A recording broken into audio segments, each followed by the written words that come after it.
মানুষের জীবনের সবচেয়ে কঠিন সত্য কি জানেন? সবচেয়ে কঠিন সত্য হলো আপনি যদি কারো চলার পথকে মুশকিল বানান না, তাহলে উপরওয়ালা আপনার রাস্তা অনেক কঠিন করে দিবেন। আপনাকে ক্ষতি করা মানুষগুলো যদি ভাবে যে সে জিতে গিয়েছে, কক্ষনো না। মনে রাখবেন, হিসাব কিন্তু উপরে হয়। উপরওয়ালার হিসাব অনেক কঠিন। উনি কখনো অর্ধেক হিসাব করেন না। কারো রিজিক যদি আপনি নষ্ট করেন, তাহলে উপরওয়ালা আপনার ক্ষুধা বাড়িয়ে দিবেন। কারো মনে যদি আপনি কষ্ট দেন, তাহলে উপরওয়ালা আপনার মন থেকে শান্তি উঠিয়ে নেবেন।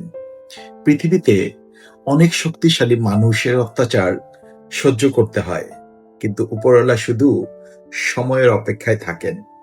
সঠিক সময়ে সব কড়াই গন্ডায় ফেরত দেন। তাই সবসময়ই আমাদের ভালো হবার চেষ্টা করতে হবে, কারণ কৃতকর্মের আদালতে কোনো উকিল থাকবে না, কোনো ব্যারিস্টার থাকবে না।